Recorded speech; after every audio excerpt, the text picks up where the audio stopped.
So ನಾವು rewinding some memories ನಿಮ್ಮ ನೆನಪಿನ ಪುಟಗಳಿಂದ.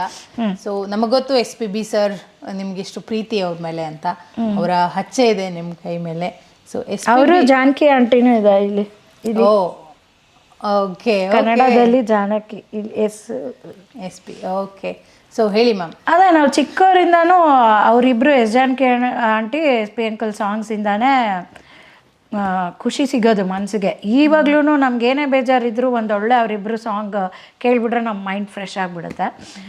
ಆಮೇಲೆ ನಿಮ್ಗೆ ಹೇಳಿದ್ನಲ್ಲ ತಾತನ ಜೊತೆ ಅಲ್ಲಿ ರೆಕಾರ್ಡಿಂಗ್ ಎಲ್ಲ SP ಅಂಕಲ್ ಫುಲ್ ತಮಾಷೆಯಾಗಿ ತರಲೆ ಮಾಡಿಕೊಂಡು ಅವ್ರದ್ದು ಜಾನಕಿ ಆಂಟಿ ಚಿತ್ರ, ಅವ್ರ ಮನೋ, P ಸುಶೀಲಾ ಆಂಟಿ, ಇದೆಲ್ಲರದು ರೆಕಾರ್ಡಿಂಗ್ಸ್ ನೋಡಿದ್ದೀನಿ ನಾನು. ಎಷ್ಟೊಂದು ಜನ ಸಿಂಗರ್ಸ್ ಎಷ್ಟೊಂದು ಶೋಸ್ ಆಡಿದ್ದಾರೆ. ಬಟ್ ನಾನು ಎದೆ ತುಂಬಿ ಆಡುವೆನು ಅಲ್ಲಿ SP ಅಂಕಲ್ ಜೊತೆನೇ ಹಾಡಿದ್ರು. ಅವಾಗೆಲ್ಲ 5 ಹಾಡು 6 ಹಾಡು ಒಟ್ಟಿಗೆ ಆಡ್ತಾ ಇದ್ವಲ್ಲ, ರಾಮೋಜಿ ಫಿಲ್ಮ್ ಸಿಟಿ ಹೈದರಾಬಾದ್. ಅವಾಗ ಅವರು ಒಂದು ಅಡ್ವೈಸ್ ಮಾಡಿದರು, ನೀನು ಎಲ್ಲರ ಹಾಡು ನನಗೆ ಒಂದೊಂದು ಎಲ್ಲರದ್ದು ಸಿಕ್ಕಿತ್ತು.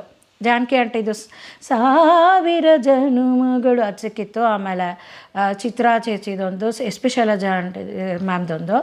ಸೊ ಅವ್ರೇನು ಅಂದರು, ನೀನು ಎಲ್ಲರದು ಅವ್ರವ್ರ ಥರನೇ ಆಡ್ತೀಯ, ನಿಂದು ಓನ್ ವಾಯ್ಸ್ ಇಲ್ಲ ಅಂತ. ಅಂದರೆ ನಾವು ಇಮಿಟೇಟ್ ಮಾಡ್ತೀವಿ ಆರ್ಕೆಸ್ಟ್ರಾ ಗೊತ್ತಿಲ್ದಿರಾನ. ಇವಾಗ ಎಲ್ಲರೀಶ್ವರಿ ಮ್ಯಾಮ್ದು ಅವ್ರ ಥರ, ಆಶಾ ಭೋಸ್ಲೆ ಮ್ಯಾಮ್ದು ಅವ್ರ ಥರ ರಂಗೀಲಾದೆಲ್ಲ ಆಡ್ತಿದ್ದೆ.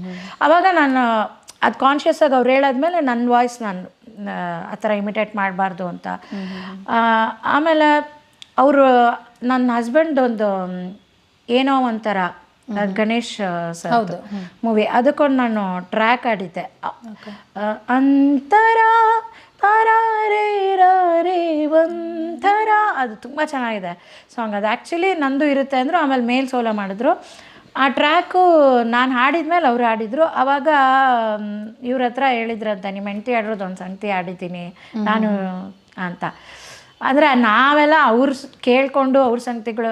ಆಮೇಲೆ ನಾನು ಮ್ಯೂಸಿಕ್ ಮಾಡ್ತಾಯಿದ್ದೀನಿ ಅಂತ ಇವ್ರು ಹೇಳಿದಾಗ, ಓ ಹೌದಾ, ಅವ್ರ ಮ್ಯೂಸಿಕಲ್ಲೂ ಆಡಬೇಕು, ಅವಾಗ ಹಸ್ಬೆಂಡ್ ಆ್ಯಂಡ್ ವೈಫ್ ಎರಡದು ರೆಕಾರ್ಡ್ ಆಗುತ್ತೆ, ಮಗನ ಮ್ಯೂಸಿಕಲ್ಲೂ ಆಡ್ತೀರಾ ಬಿಡಿ ಅಂತ. ಅದೊಂದು ನನಗೆ ಒಂದು ಸ್ವಲ್ಪ ಬೇಜಾರು. ನನ್ನ ಮಗನೂ ಅವ್ರ ಸಾಂಗ್ಸ್ ಎಲ್ಲ ಹಾಕೊಳ್ಳುವಾಗ ಅದೊಂಥರ ಅನಿಸುತ್ತೆ. ನಿಜವಾಗ್ಲೂ ಅವ್ರು ಇದ್ದಿದ್ರೆ ಇವಾಗಲೂ ಹಾಡ್ತಾಯಿದ್ರು. ಆಮೇಲೆ ನನಗೆ ತುಂಬ ಏನಕ್ಕೆ ಅದೇನೋ ಗೊತ್ತಿಲ್ಲ, ನಂಗೆ ಅವರು ಹಾಸ್ಪಿಟಲಲ್ಲಿ ಅಡ್ಮಿಟ್ ಆಗೋಕ್ಕೆ ಮುಂಚೆ ಇಲ್ಲಿ ಫೋಟೋ ಇಟ್ಟಿದ್ದೀನಿ ನೋಡಿ ಒಂದಿದು. ಈ ಫ್ರೇಮು ಝಾರಾದು ತುಂಬ ವರ್ಷ ನಾನು ಬೀರುಲಿ ಇಟ್ಟಿದ್ದೆ. ಅದು ಮಗುದು, ನಮ್ಮ ಆದಿದು ಚಿಕ್ಕ ಮಗು ಫೋಟೋ ಹಾಕಿಡೋಣ ಅಂತ. ಒಂದು ದಿವಸ ಅದು ಬೀರುವಿಂದ ತೆಗೆದು ಆ ಫೋಟೋ ಅವ್ರದ್ದು ಇಂದಿರಾನಗರ ಒಂದು ಅವ್ರದ್ದೇ ಕ್ಲಬ್ಬಲ್ಲಿ ನಾನು ಹೋಗಿದ್ದಾಗ ಎಲ್ಲರಿಗೂ ಕೊಟ್ಟರು ಆ ಫೋಟೋ. ನಂಗೆ ಅದು ತುಂಬ ಲಕ್ಕಿ. ನಾನು ಯಾವ ಪರ್ಸ್ ಒಂದೊಂದ್ಸರಿ ಚೇಂಜ್ ಮಾಡ್ತೀವಲ್ಲ ಪರ್ಸ್ ಯಾವ್ದು ಇಟ್ಕೊಂಡ್ರೆ ಅದು ಆ ಫೋಟೋ ಅಲ್ಲಿ ಇಟ್ಟಿದ್ದೆ. ಬೇಡ ಮಗುದು ಹಾಕೋ ಬದಲು ಇವ್ರದ್ದು ಹಾಕೋಣ ಅಂತ ಫೋಟೋಗೆ ಹಾಕಿ ಒಂದು 10 ಮಿನಿಟ್ಸ್ಗೆ ನಮ್ಮದು ಝೀ ಗ್ರೂಪಲ್ಲಿ ಮೆಸೇಜ್ ಬಂತು, SP ಸರ್ ಈಸ್ ಅಡ್ಮಿಟೆಡ್ ಅಂತ. ನಂಗೆ ಅವಾಗ ಫುಲ್ಲು ಕೈಕಾಲೆಲ್ಲ ಶಿವ್ರಿಂಗ್, ಒಂಥರ ಫುಲ್ಲು ನಿಜವಾಗ್ಲೂ ಎದೆ ನನಗೆ ಹಾರ್ಟ್ ಅಟ್ಯಾಕ್ ಆಗೋಯ್ತು, ನಾನು ಒಂಥರ ಫುಲ್ ಇದಾಗೋಯ್ತು, ಒಂಥರ ಆಗೋಯ್ತು ನನಗೆ, ಒಂಥರ ಏನೋ ಡಿಪ್ರೆಷನ್ ಥರ.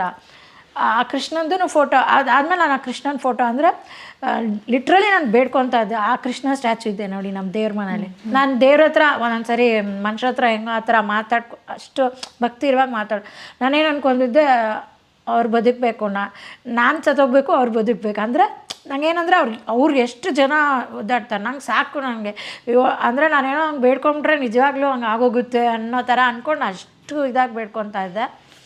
ಆ ಥರ ಏನೇನೇನೋ ಎಕ್ಸ್ಪೀರಿಯನ್ಸ್ ಆಯಿತು. ಏನೋ ನಂಗೆ ಗೊತ್ತಿಲ್ಲ, ಅವ್ರ ಜೊತೆಗೆ ನಾನು ಮಾತಾಡಿದ್ದೀನಿ, ತುಂಬ ಶೋಸ್ ಆಡಿಲ್ಲ, ತುಂಬ ರೆಕಾರ್ಡಿಂಗ್ಸ್ ಆಡಿಲ್ಲ ಅಂದ್ರೂ ನನಗವರು ದೇವ್ರ ಥರನೇ.